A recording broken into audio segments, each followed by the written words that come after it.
Okay, perfect. So we are actually almost done. Tonight's the last class.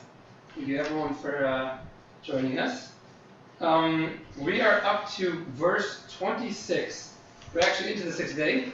We talked at the end last week about the progression of evolution of the animals from fish to birds to land animals. We are now actually up to the creation of man, which is a loaded topic, as we'll see. Where did I just put that? Okay, so we're going to take this, I guess, really like one word at a time. Maybe we'll just read the whole thing and then we'll break it down afterwards. So, I think the only person here who hasn't read yet is Rabbi. So we're calling on you for verse 26 and 27. Okay. And God said, "Let us make man in our image after our likeness. They shall rule over the fish of the sea, the bird of the sky, and over the animal of the whole earth, and every creeping thing that creeps upon the earth." So God created man in his image. In the image of God he created him. Male and female he created them. Okay, so lots to talk about. Let's start from the top. Let's just go to the beginning. So the first thing, right? God says, what does God say? Let us make man in our image. Okay, so let's start with this. Let us make man. So, Who's the us? most basic question. Who said that? Who's Denise? the us? Right. Who's the us? Let us make man. That's a very strange statement if you're a monotheistic religion, right? Us implies that there's multiple creators, and this is actually a source in Christian theology. One of the proofs of Jesus is the fact that it says "let us." And who was God talking to? God was talking to Jesus, right? Who else is he talking to? Let us create man. So obviously, in case you didn't realize, that's not the Jewish answer to this mystery over here. But the question is, what is let us referring to? Who is us? So again, we look to Rashi. Rashi tells us from the Oral Law an amazing concept. And he tells us basically that God's coming to create man. Basically, the entire world is complete. There's really one last missing piece to the puzzle. And what is that? Man. So God says that there's some little angels around that have been created already. And these angels are going to be jealous when they see man being created. And because of that, God wanted to kind of involve them, so to speak, in the creation process. So he went to talk to these angels to say, what do you guys think? Should we go ahead and make man? To discuss with them that they shouldn't be jealous or they shouldn't be angry at the creation of man. An obvious question to this is, When were they created? when were they created is a great question. Angels were created on day 2. We mentioned that not every single thing that was created is listed in the Torah. Torah lists only certain parts of creation that God felt necessary for us to learn from. There's obviously a lot more things in the world that aren't listed in the Torah. Angels were created on day 2. The question is, why are these angels going to be so jealous that they need man, that they need to be involved in the creation of man? What is their jealousy? So let's ask another question then here. Let's say you have a scale. You're trying to figure out who's greater, man or angel? Who's greater? Okay, food for thought. One more question. Who's greater, man or animal? Man. Man. Okay, we have an answer to that one. Anyone else have an opinion on either of these 2 points? Well, we're supposed to be Hashem's children, and so that would make them not Hashem's children. Who's that? The angels and The animals? Angels. Yeah. Okay, we're Hashem's children, so and Father, we're greater. We have a unique relationship. Mm-hmm. Love it, right? Any other takers? I could say the angels are greater. Angels are greater. In what way? Well, I just think about like them being more powerful. I mean, you look at like Jacob's dream, or with the angel, and I don't know. In my head, it seems like they would be here, because I mean, I just like I picture them as being like up there, and we're like physically up, Right. So Totally hear that. So the real answer is that everyone's right. Man, inherently, angels are definitely on a higher spiritual level. Animals are on a lower spiritual level. And then the question is, where do humans fit in? So humans are unique. Because if you think about it, in a certain sense, animal and angels are really both the same. They're both really robots. Animals and angels are both programmed creations that do whatever their instinct tells them to do. Angels in a spiritual sense, and animals in a physical sense. Neither of them have free choice, neither of them have struggles, neither of them have difficulties. They do whatever they do. Man has the potential to be greater than angels and has the potential to be lower than animals. You can all think of people we know of or have heard of probably, whether we know them personally or not, that maybe a great sage or a great person that actually, they're like a living angel. Everything they did was just great. We also know in history of horrible, horrible people that were significantly worse than animals, the destruction and stuff that they've created. So man is really a unique creature here, and this is really the source of the jealousy of the angels. Because man has this potential, that men actually can make themselves greater than angels, and we'll talk about that a little bit soon, that man can take, kind of like we mentioned last time, from the last class, the concept of the soul, which is a concept of Jewish spirituality, the taking the physical, living through these struggles and lifting up your struggles, connecting to spirituality through the physical. That's a uniquely human concept. So humans have the ability to become greater than angels. Therefore, the angels could have been, so to speak, jealous of the creation of man, because man is this unbelievable being that can actually elevate themselves to a level higher than angels. The problem is with this is, let's even say that happened. Let's say we had some tradition, and we knew for sure God had this conversation with angels. Why did God have to write in the Torah, let us make men? Right? He could have just not told this to us. He could have done that to make them happy. Not every single thing that happened is written down in the Torah. So this is a very misleading statement. Let us make men. Like we pointed out, Christianity uses this as a proof. So it's a nice answer God spoke to the angels, but why would he write that? So here's an amazing thing. I think we mentioned this once. I don't know if it's probably familiar. According to Wikipedia, this is actually a picture of a scroll from the Septuagint. Septuagint, we mentioned, was in ancient Greece. Now, I forgot which king it was. He wanted the rabbis to translate the Torah into Greek.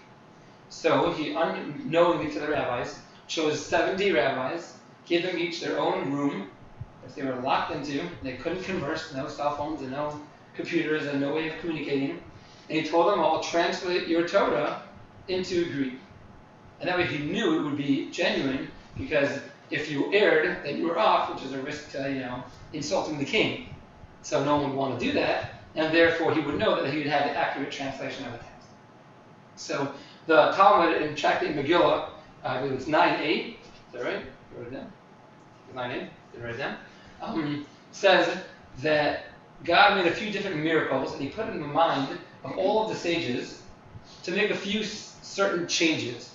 And they all made the same certain changes. One of those changes that the Talmud lists is our verse. It says God changed it from Na'aseh Adam, let us make man, to E'eseh Adam, which is, and I will make man. Right? Meaning, this is a major risk. You're basically announcing, it definitely sounds like there's multiple gods. So why would God want to take that risk? Why is God writing this to tell us this conversation he had with angels? Just don't tell us, or make it add it into the oral tradition, somehow you tell Moses and it'll pass on orally.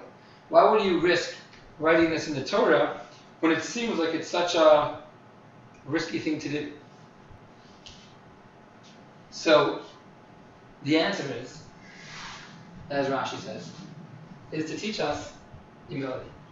And that is that God wants to teach a lesson that when you're on top and you people below you, people underneath you, don't view yourself as like the know-all, do-all, just commands everybody else what to do. You should discuss your operations, even with people that are lower than you, even people that are below you, and bring them into it, make them feel like they're part of things, which is an expression of your own humility, because the true leadership skills come from humility. Thank you for joining. Honorary welcome to Rabbi Heller, for those of you who don't know him. One of the best neighbors anyone can ask for. I never talked to that, so. He doesn't cause any problems, that's what I'm saying. So again, God is teaching us this message of humility. That when you're on top, you should talk to those that are below you, and you should involve them and include them. And, as Rashi points out, look at verse 27. What's the first thing it says in verse 27? So God created him, right? It says right away, God created him, right? Meaning the next verse, when it talks about the actual creation of men, clearly writes that God, singular, one person, created man. So the very interesting thing, this first verse, verse 26, I forgot to mention this, is actually a very interesting thing. Throughout all of creation, we never find an introduction to the creation. It always says that God said, let there be animals, and there was animals. God said, let there be light, and there was light. Here, for some reason, God has this thought out process. God said, we should make man in our image, after our likeness, and he's going to do all of this. And then in verse 27, God actually goes ahead and creates him. Rabbi Hirsch points out that it's unique to the greatness of man that is actually part of the thought out process of God was preparing for this unbelievable creation of man. But in the actual creation of man, which is verse 27, it says very clearly there's only one creator in the singular, by Yivra in Hebrew. Right? And then he, singular, referring to the only God, actually created man. So that is that's the first two words of this verse. Let's move on. So again, God said, let us make man. How did he make man? What are the next 4 words? 5 words? 6 words? In our image, after our likeness. In our image, after our likeness. So again, God's having this conversation with the angels. And he says, okay guys, we're going to make this creature, this man. And he's going to be in our image and our likeness. So what does it mean in God's image and God's likeness? What does that mean? Some kind of life. What does it mean to be in God's image? What's God's image? Maybe not necessarily his physical image. Okay, why not? Well, not that why not, but also more so on a how it's supposed to act. Okay, great point. In our image in terms of acting like us. Right. Greatness like us. Okay, any other thoughts? So what does it mean in God's image? Let's just prove that it doesn't mean his physical image. There's 2 proofs to that. One proof is God doesn't have a physical image. How do we know that?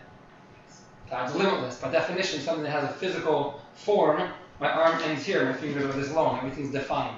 God is by definition limitless, so he can't have an image, so we can't be in that image. Right? Point 1. Point 2 is, our physical bodies are almost the exact same as almost every animal. Animals have eyes, have noses, have mouths, have hands, have feet, have ears, have stomachs. We're not so different. Only man is said to have been created in the likeness and image of God. So there has to be something unique about man that was in the image of God that's not just his physical senses or his eyes or nose or ears, because animals were not made in the image of God. That's unique to man that he was made in the image of God. So what exactly does it mean in the image of God? So this has nothing to do with anything, but it was about free will, so I put it in because I thought it was funny. But classic. It's good. Okay, moving on. So what does it mean in the image of God? So what it does mean is that man has it's a shout out for all those that didn't play football tonight.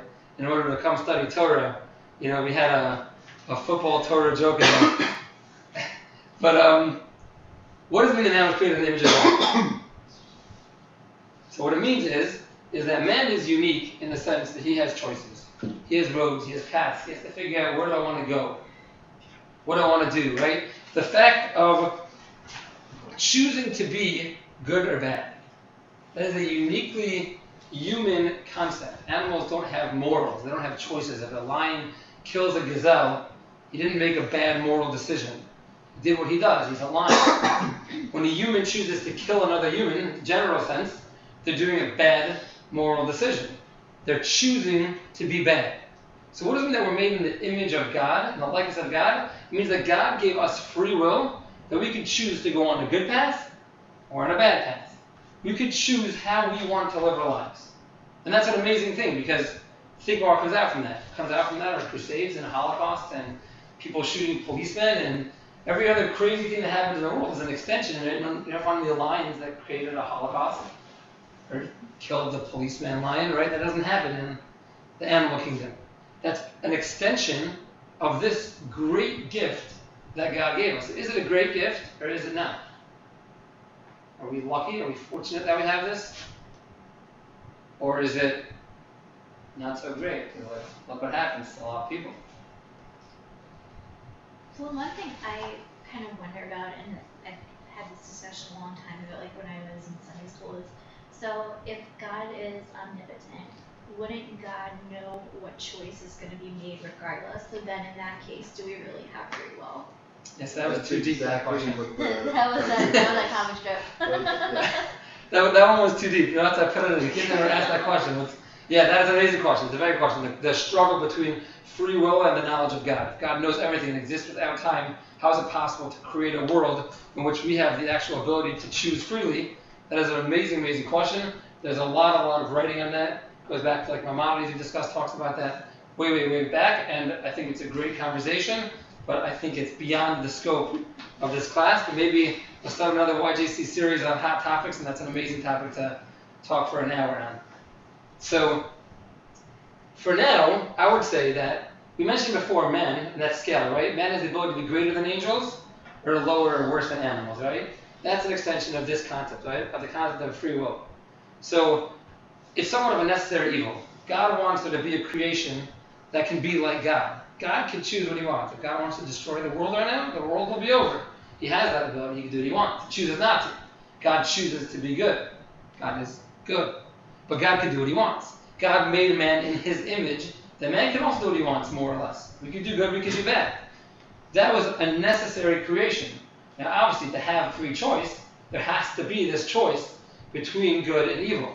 So I would say it's a necessary evil. So all these bad things that have happened, yeah, they're terrible, and I'm not going to even attempt to try to explain or discuss any of them. But through them, there also have been those people that have struggled through those difficulties and have become great, or other difficulties, and have chosen the right path and have made themselves such great godlike creatures that maybe it was worth creating for that, right? It's an amazing concept, and it's scary, really, because it's so heavy, it's so big. But that's our merit as being human, that we are actually able to choose that. And if you think for a second about your own life, how much of life do we actually control? Does any of us control who our parents were? No. So that affects us a lot, like how we develop and what we do and how we behave. It's very affected by it. If we choose who our siblings were, do we choose how our kids behave? Do we choose what school we went to? So elementary school, no. High school, probably not. College, even if we think we did, it was probably just an outgrowth of going through the other system until then. Your friends are probably mostly more or less wherever you were around in the schools. Your parents put you into. There's really very, very little of life that we actually control. What do we actually control? Ourselves. Like, what do we control? We don't control the circumstances that happen to us. The circumstances, like we control how we react to those circumstances, right? Our control, our point of free will is really, are we going to be a mensch? Are we going to react appropriately? Or are we going to be bad, be off? And it's an amazing thing. What happens when you get really, really angry? What do we say? Where'd you get that from? You lose control, right? Why is it called you lose control? It's that he lost control. Look at him. He lost control. Why is it losing control? Because the only thing you control is how you behave, is how you react. Are you going to be a mensch or are you not going to? It's all you control. When you're angry, you lose control. Lose control of everything you have control of, you lose once you're angry. Right? Because the only thing we actually control is ourselves. And once you're angry, you lost that. So this is it's an amazing thing to think about. And this is really the power that God gave us. God gave us this ability to choose. Someone insulted you, right? You don't choose other people's words. You choose how you respond to them. You choose how we move on past them. That's our free will. That's what we can choose. Either be godly and say, like, it's below me. I'm not going back. I'm not getting back at this guy. He's a loser. Like, I'm not going down there. Or we can go below than the animals, and try to go slash the tires afterwards. That's our choice. That's part of our greatness. Okay, so that is what means in the image of God. So again, let us make man. That was God consulting with the angels, teaching us the message of humility, of speaking to those that are below you. In our image, meaning man was created not in the physical image of God, does not exist. Man was created with a greatness, with his ability to be greater than the angels, which is why they were jealous, because man can, like we mentioned in last class, take our physical world and connect to God with it, which is a uniquely human concept, by choosing how they use the world around them, how they act, how they behave, which is an amazing concept. Now if you go to the next word is the concept of vayirdu. The word vayirdu means that you shall rule over the world, right? What does it say? Over the fish, birds, the animals, the whole earth. Whole earth. And every creeping thing that creeps upon earth. So what does this mean that man owns the whole earth? Basically, what God is saying here, this is the final creation of the world, and I'm creating right now a manager, basically. Your job is, this is awesome world out there. The world has animals and trees and metal and rocks. There's so much stuff you can do in this world. I'm putting you in charge of it. I kind of imagine like this. Imagine you have a boss, and the boss comes over to the person that's working underneath him, puts his arm around her shoulder, and he says, you know, you've been working really hard. I have this huge task. And I want you to take it because I know you can handle it. I know you could do it. And this task is so big that if you do this task, you'll actually become upgraded to be my partner.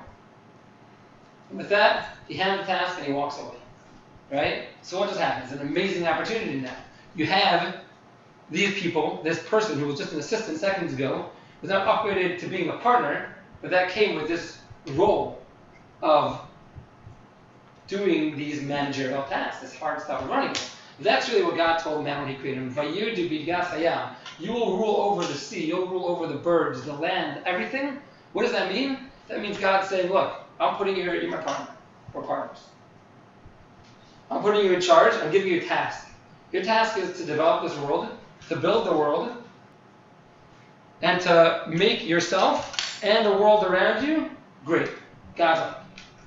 And that's a big task. That's man's role. That's what we see here. God put man in this world in order that he should rule over all these things, because that is the greatness of man. That is what they could do. And that's the whole point of this world really is. It's a pretty amazing thing if you think about how much man really has been able to extract from our world. The things we've been able to create for it was made there for this purpose, right? There's certain discussions you find in other areas in terms of human intervention versus divine plan. Like it comes up in classic, like medically by like blood transfusions. Sign a waiver, you have a baby, to go into the hospital, and they have to watch you with witnesses, sign a waiver that says you're willing to accept blood transfusions. Now, that's an amazing thing that medical system has created, that we're able to do such things, right? That's part of this process of controlling the world and developing it. We're able to build buildings. We're able to take valves from a pig and allow humans' hearts to continue to function. It's an amazing stuff that we're able to do in this development process, and that is really our job. Our job is to properly develop this world, but at the same time, not just develop it so we could be lazy and do nothing, but develop it to help ourselves and the world around us better connect to God. Okay, so that's verse 26. Again, verse 26, God talks to the angels. He says, we're going to create this creature. Don't be jealous. They have the potential to be greater than you. You're with me, a part of this creation, teaching us the lesson of humility. God then created this unbelievable creature that has a potential to choose to be the most godlike he can, and was given the task of running the world. Amazing. Verse 27. So the first thing in verse 27, so the first word is, anyone want to take it? What's that when you read it? Either way, take the verse 27. So God created man in his image. In the image of God, he created him. Male and female, he created them. Okay, so let's get some questions here. This doesn't make any sense. Who has some questions on this verse? 27. It's kind of repetitive. So God created man in his image. In the image of God, he created him. Okay. Or is that saying like God created man and like in the image of God he created him, like man created?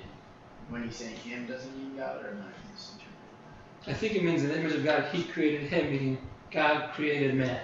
Right. Which is repetitive. Okay. I agree with your question. Great question. Yeah. Any other questions? Starts with him and then it ends with them.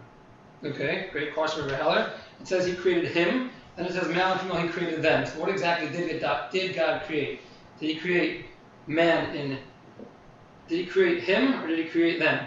Right? It switches from singular to plural in the middle.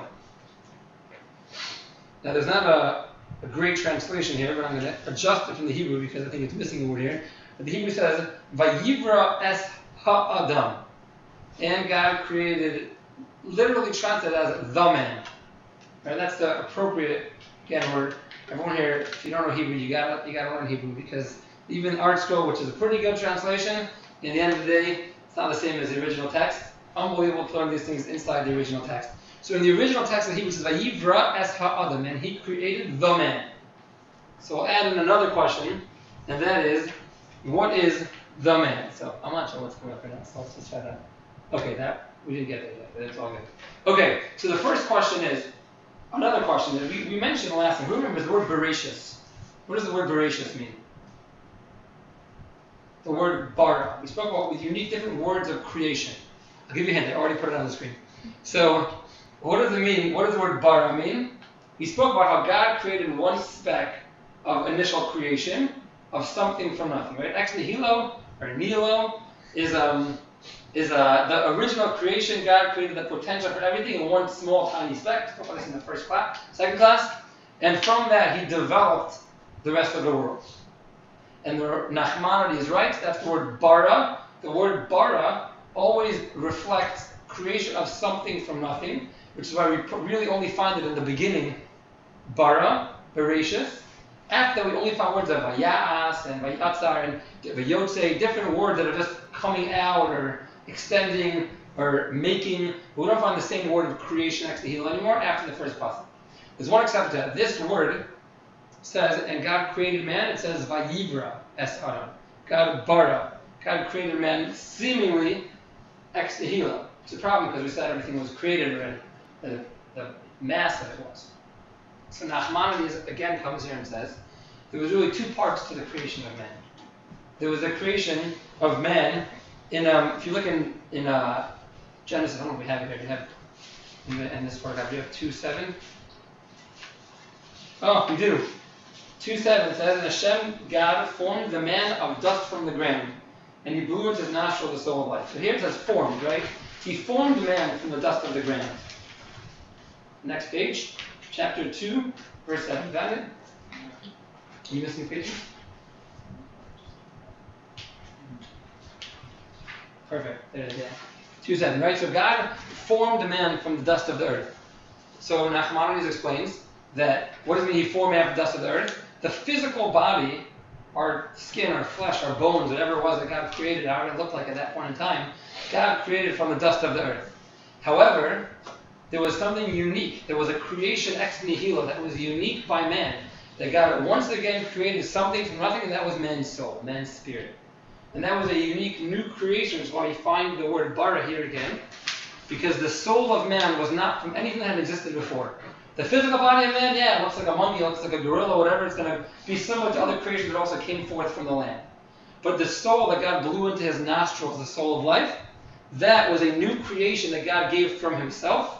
Something from nothing, and that the soul of Adam, that was really the greatness that we were talking about in the last verse. That's expressed in actual coming out of man in the word vayivra. God created man in this ex nihilo. What do you mean ex nihilo? What do you mean ex nihilo? He did it already. So this is hinting at that fact that no, God created man different. God created man this huge creature that can choose to be great, can choose to be godlike. This unbelievable great creature. And then I think another point here is, who's the man, right? It says that God, again, this is hard because it wrote the wrong word here, but in Hebrew it's vayivra es ha'adam. And God created the man. Who's the man? Created man. There was only one man, right? So He was man. God created man. Like they explain in the simple translation, they're right, God created man. But we know that when God wrote the Torah, every single letter is weighed, every single letter is important. So if God wrote here, ha'adam, the man, it has to teach us something. It has to be implying something. Another question is, really, what exactly did God create? As Rabbi mentioned, did He create this kind of like androgynous being? One kind of being? Him? Did He create them? What exactly was the creation of God? What exactly did God create? So again, we go to Rashi, and Rashi explains this verse to us. So there's a few very interesting things. What is the man? Whenever you find in the Torah it says the man, it's always referring to an androgynous being of male and female. Whenever it says the man, it's referring to a joint being of both male and female. And God created this first initial being, both male and female, attached, or in one body. Then afterwards, God, as we know in the next chapter, extracted the woman from the man and turned them into two beings. Which is why it says in the verse, God created the man in his image. What's the man? The man is this joint being.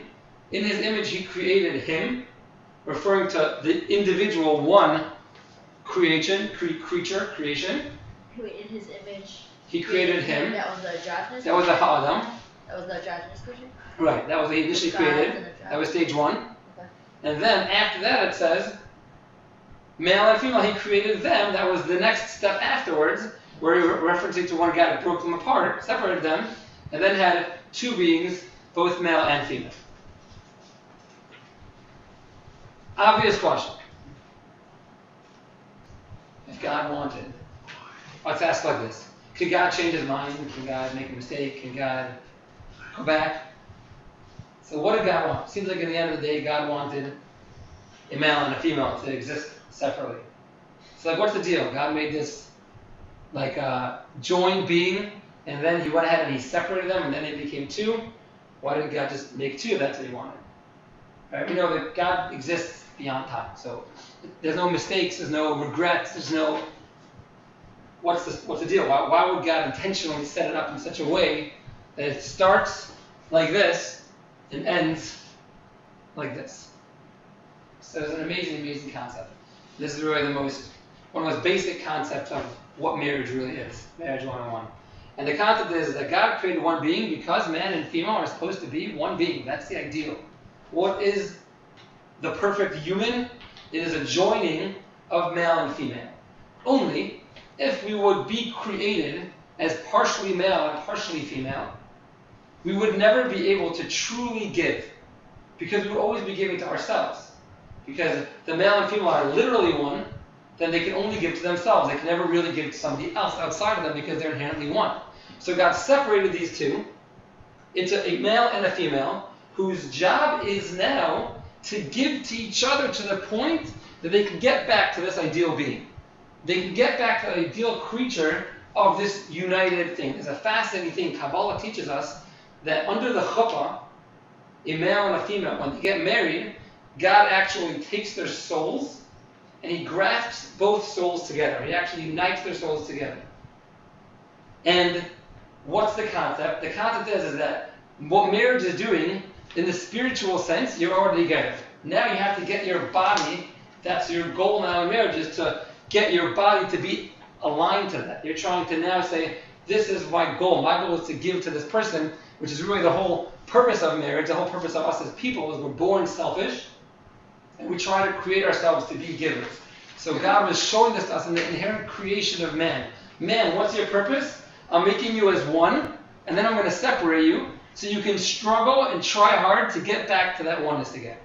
Because we know, we mentioned this in the past, God only resides with oneness, right? God only resides in unity. That's where we always find God popping up. Mount Sinai, Purim story. God always comes down when we're united. That's what it's on. So God is giving us this message of trying to make us into givers. And that's really the purpose of man, because that's how we become godlike. Because God is the greatest giver. God gave us His world. He gives us life. He gave us a body. He gives everything. The greatest way of becoming godlike is living beyond yourself, living past yourself, and being a real giver. And that's what it means over here when he says that God created them initially as one being and separated them to teach you the ideal, but then there's this necessary evil again, this practical thing of struggling to get back to that stage again. And this is why they say, I don't know if this is true or not, but they say that if you don't get married when you're young, when you get married when you're older, it's significantly harder to have a successful marriage, because as you get older and older and older, and all you've done your whole life is never really properly given because you've never been married before, and you're always living life for yourself. All of a sudden, when you're 50, it's extremely hard to transform your lifestyle now and become a true giver. It's a very hard thing. A lot of those marriages don't work out. When you're younger, you're still more flexible. You're not as selfish yet in terms of as like set in stone how you are. That's another thing that goes along with this. Okay, So let's go on. What else does God command man to do? Verse 28. Can we get let's get a mark on this one. God blessed them, and God said to them, "Be fruitful and multiply, fill the earth and subdue it, and rule over the fish of the sea, the bird of the sky, and every living thing that moves on the earth." Okay, so what does God say? First thing God says, be fruitful and multiply, right? So God wants us. He created this being. He taught this being that we're going to split you apart to make you guys get married again so you can be givers. And now you should go ahead and have children. Why are we having children? Where's this fitting into it? So there's two reasons. One thing God says is to fill the earth. And the other thing is really, there's really a few aspects to it. One aspect is having children is the main way that we're able to actually, in the most real sense, partner with God. Right? The Talmud teaches us there's three partners in every child: the mother, the father, and God. Right? The mother gives part of the whatever genetics, the father gives the other part, and God gives him his soul.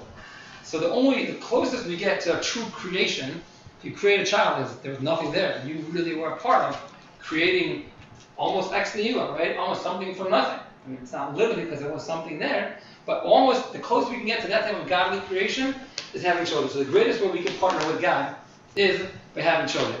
Secondly, this is really the second step to making ourselves real givers. You get married, and each one has their demands and their sets of, how they live and what they want. But in the general sense, your spouse doesn't wake up every morning for a year crying at 3 o'clock in the morning. A few days here and there, but not every day. When you have a kid, all of a sudden your need to give gets even bigger. Now you get nothing back from this at all, and you never know what's going to happen. All of a sudden you miss work for 3 days because your kid's sick, and he doesn't even care. He's just sitting there crying, annoying you in that same state, right? But this makes us get to that next level of godliness, right? Our main school of becoming godly, the main school in Judaism, all of mitzvahs are for the point of this, but the school for it is really marriage. And part of that is, you're married, you become the most godly through that process of giving. The next level of that is, you develop your family. You have kids, and that makes you into an even bigger giver, into an even more godly person, and that's the continuation of that process. Another interesting thing is it says, Milos arts should fill up the land. So it's a very interesting thing. Everyone here knows who Thomas Malthus, pronounced his name right? I think that's his name. Anyone heard of him before? Famous economist at the end of the 18th century, beginning of the 19th century. Everyone just know that he actually knew who he was when I asked him. Just know. Okay, anyways, I never heard of him. Thomas Malthus started the theory of overpopulation in the world. He wrote a book in I think it was published in 1798, if I recall correctly, and he theorized that by 1970, which is when he was speaking 180 years, there's no way that at this growth rate of population we can support a world like this, and probably half the world's going to die out of starvation by 1970, which has so far been proven wrong. It's a very interesting debate if you go read both sides of the debate of, is it a myth and is it true, the concept of overpopulation? I personally believe that it's an explicit verse. The verse says God commanded us to fill up the earth. It didn't say there's going to be any problems with that. As of yet, every prediction that they've made of at what point in time it's going to be impossible to ever sustain us anymore, we passed like 7 or 8 of them already. And I don't believe there's a problem of overpopulation. There's other problems in the world. But as a calculation, to not have children because of a fear of overpopulation, I think God is directly addressing that in this verse and saying you should have children and you should fill the earth. Don't just say, you have to have one kid and that's it, like perhaps some countries suggest. The problem is that God's message is you should fill the earth. And there's one more amazing thing I want to share with you, be fruitful and multiply. Everybody knows how our bodies develop. How does your heart turn into a heart? So, I don't really know, but in a very simplified sense, it starts as a cell, and there's, I think, each certain stem cells or whatever it is have specified tasks, and this cell grows and grows and grows and multiplies itself, and it turns into your heart. More or less? I think that's how it works. Every part of your body, every limb, every organ starts as a single cell, and it grows itself into more. There's one exception to this. There's one part of the body that actually starts as two and joins together to create that part of the body. And that is the uterus. The uterus is a fascinating development, and the uterus actually starts as 2 halves not as one thing. They grow separately, and then they come together and form one thing. This is actually Dr. Milston. We had a few classes with him when we were learning the laws of family purity. He came in to give us, he's a Kanopa GON in the community over here, great doctor in Medical City. And he mentioned this to us, and he said there's no scientific reason why it's different than any other part of the body, but it is a scientific anomaly that the uterus, for some reason, is created like this. So Rabbi Epstein said he told me a great rabbi, I don't know who he quoted, but he told me, he asked him, why is it that the uterus is created different than all other organs? So he wanted to suggest, this is a great idea, that the uterus is the only part of the body that inherently needs two people to work. Right? The uterus only really properly come to fruition, really properly use itself when you have, it's meant to be used with a male and a female in order to develop a child. The purpose of the uterus is to eventually build the fetus inside of it and give birth to it. So the body itself is actually an expression of its task here. And the body itself comes as two parts coming together because that is the point in time, the place where two bodies come together to create one. Right? That is what having a child is. And because of that, the uterus is formed two halves. It's an amazing thing. Again, no one so far, everyone's been very nice to me, no one's called me out on any of my Torah or scientific information, but I can send anyone anything that they want on either sides of it. This you can even see on the Wikipedia page for uterus, if you want to look under development. Okay, moving on. It's a cool thing. So now, let's go to the next verse. Who hasn't read yet? Jory, you want to take a verse? Sure. 29. God said, behold, I have given to you all herbage yielding seed that is on the surface of the entire earth, and every tree that has seed yielding fruit. It shall be yours for food. And to every beast of the earth, to every bird of the sky, and to everything that moves on the earth, within which there is a living soul, every green herb is for food. And it was so. And God saw all that he had made, and behold, it was very good. And there was evening, and there was morning, the sixth day. Awesome. So what does God give man to eat? What does he tell man he should eat? I've given to you herbage yielding seed, and every tree that's yielding fruit. So it would imply, if you read this verse, that God intended man to be vegetarian. Right? That definitely is the implication. So the question is that true? Did God intend for man to be vegetarian? We don't have in this pamphlet, but if you look in chapter 9, verse 3, after the great flood, it discusses that when Noah exits the ark, God tells him, I am now giving you just like the trees of the land, I'm giving you the animals for you to eat. So simply read, it would seem to imply that man was intended to be vegetarian, and after the flood, some transformation happened. What exactly? The whole world changed after the flood, and due to that change, God now permitted him to also eat animals. Now, there's a few problems with this, if this is true that God wanted man to be vegetarian. So the first problem is, well, here's a little bit of a tricky thing, but the 7 Noahide laws are actually not Noahide. The 7 Noahide laws are really Adamite laws, because God actually gave these 7 laws to Adam. We refer to them as Noahide laws, I believe, just because the whole world started from Noah, because everything was wiped out beforehand, and then Noah took over, and everything carried on, so that was the Noahide laws, because we're all descendants of that. But these 7 laws were actually given to Adam. One of these laws is a prohibition to eat from a live animal. Now, if you are not allowed to eat any animal at that time, why would God have to prohibit you from eating from a live animal? You can't eat any animals. There's no need for God to tell Adam, don't eat any live limbs, don't rip a leg off of the sheep and eat it. You can't do that. He can't even eat the sheep in the first place. He gave him only seemingly, the fruits and vegetables, the herbage and fruit. When were these laws given? To Adam. When? Just at creation. At creation. Yeah. So, second question is, if you look later, I think it's chapter 4, we find the story of Cain and Abel. Again, I'm not getting into that for this class, but they both bring sacrifices. Abel brings a sheep, and God likes Abel's sacrifice and not Cain's. So he liked his sacrifice of a sheep, which means he killed the sheep to give it to God. So there was clearly no prohibition of killing an animal, because he killed an animal to give it to God, and God was appeased by it. So what exactly was this? So Rashi explains that there was a prohibition to kill an animal to eat it. That was what was prohibited. You're not allowed to kill an animal to eat it. Meaning what? If you found a dead animal, you were allowed to eat the animal. There's no prohibition of eating animals. You could eat a dead animal. You cannot eat an alive animal. That's why there needs to be a prohibition. Don't eat from an alive animal, because you can eat dead ones.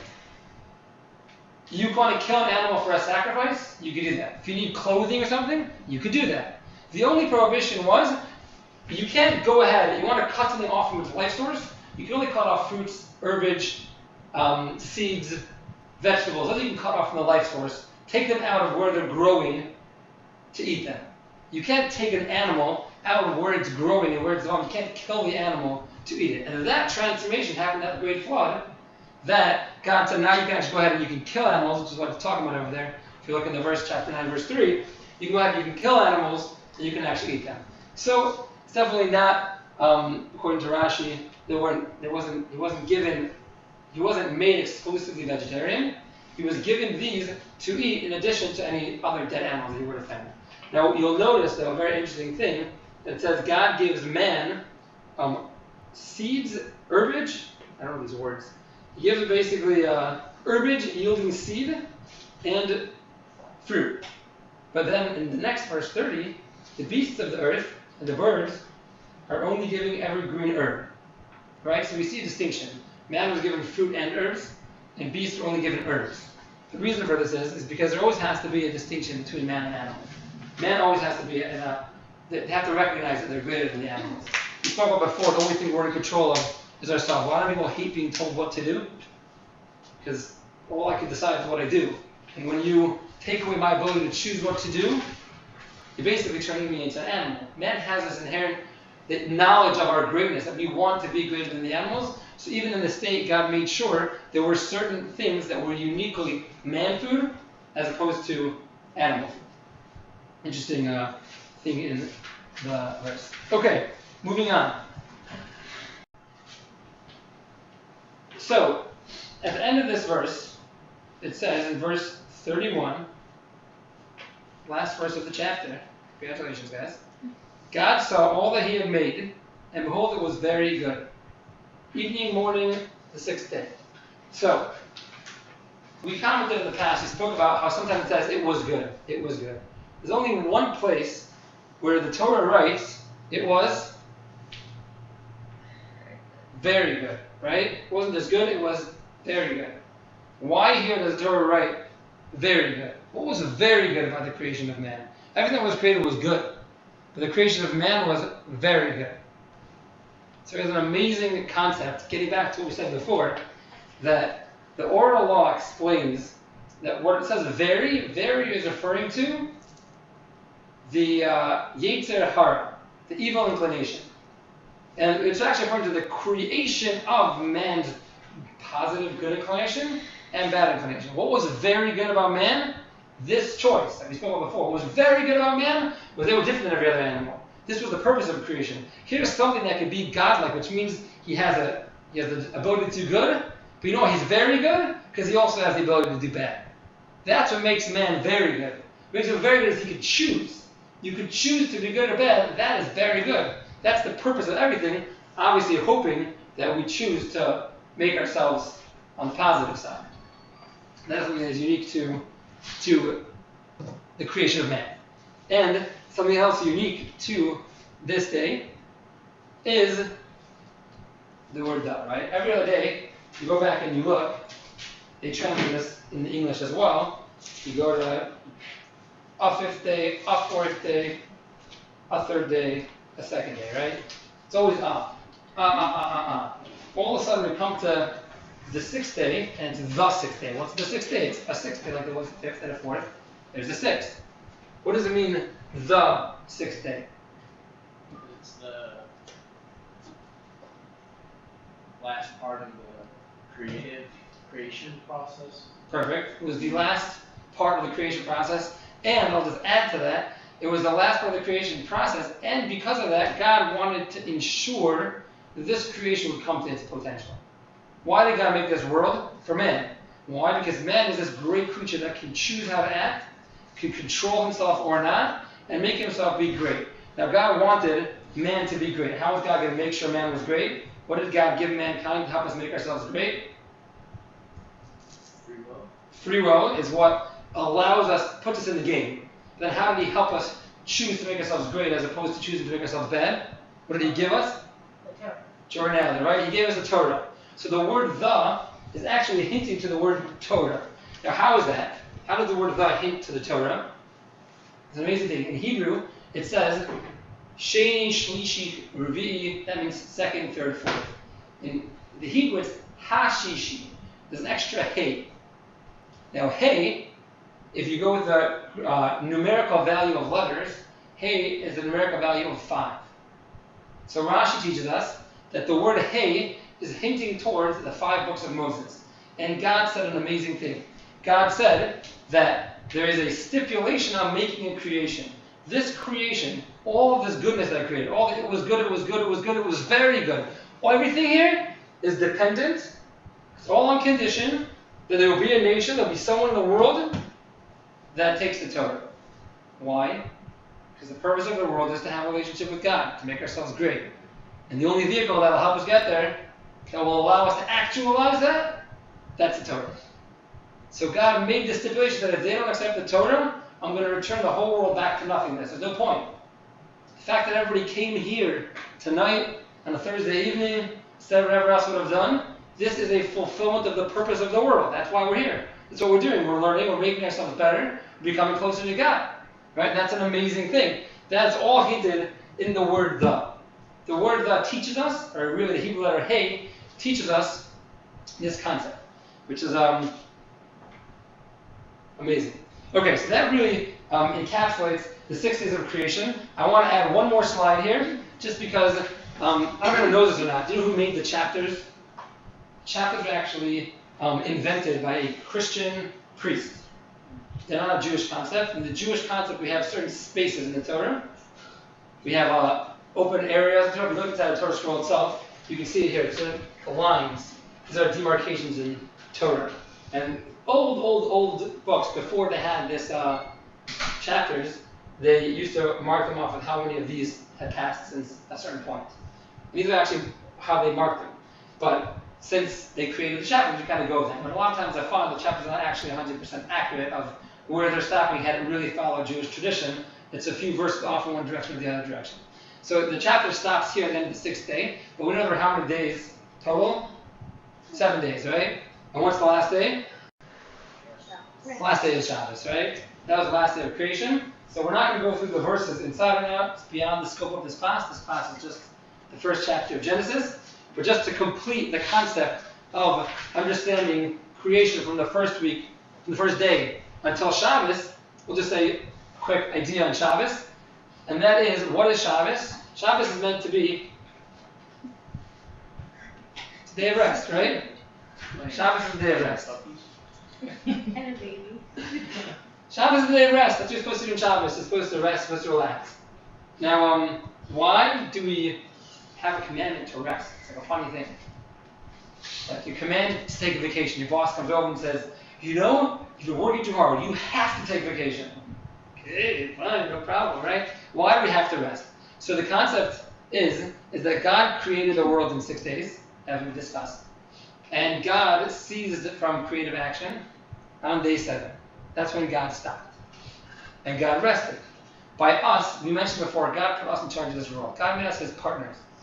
And as a partner, God says, I want you to testify to what I did, and I want you to do the same thing I did to show that you're my partner and you're on board the same way I did it. So for 6 days a week, you should do actions, you should work, you should do creative actions. And then on the 7th day, our partnership closes for the day. Not closes, quite the opposite. Our partnership is expressed by actually us focusing on each other more, which we'll see in a second. If I ask you the question on Shabbos, is Shabbos a day that's focused on in Jewish thought? Is it a day of do's or a day of don'ts? What do you say? Both.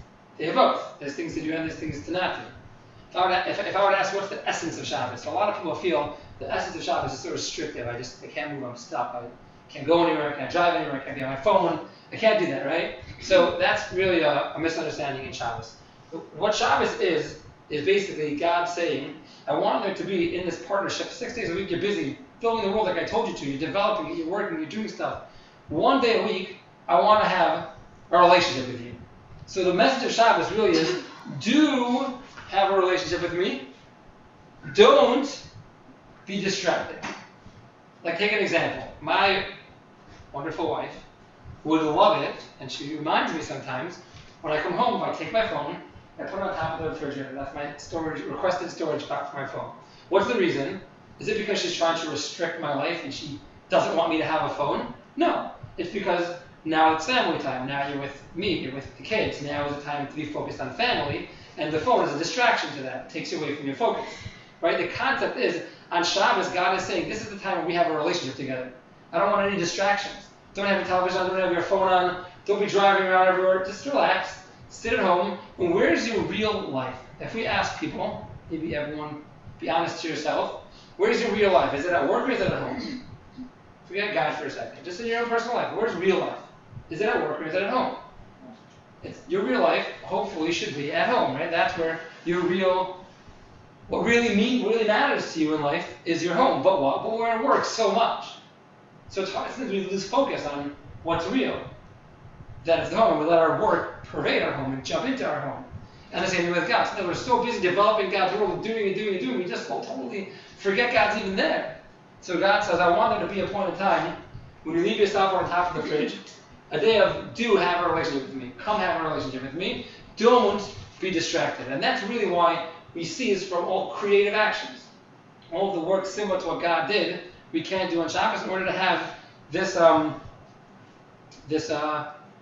relationship. And that's really why in Judaism, the whole week by great rabbis is really revolved around Shabbos. The Talmud speaks of stories of the great Hillel, who he used to, whenever he went shopping in the store, if he would see a nice cut of meat, he would buy this meat. Oh, this meat's for Shabbos on Sunday. He'd be in the store again Tuesday buying supper. Say, oh my gosh, this piece of meat's even nicer. I'm buying this piece of meat for Shabbos. Right? And he'd end up doing the first one and then saving the second one. He'd do this 4 times in the same week. Why? Because he was always thinking about Shabbos. What's the message?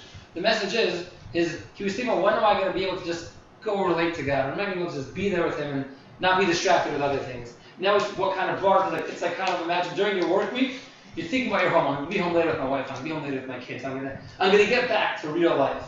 That's kind of the focal point that Shabbos plays in Judaism. And with that, we end the series. We want to thank everyone very much for participating. Those that are here and those that will listen to it later. Everyone has definitely added, and everyone is still welcome to ask as many questions or follow up on anything or whatever else. And hopefully we'll have the chance in the future to study more classes together. Thank you everyone very much.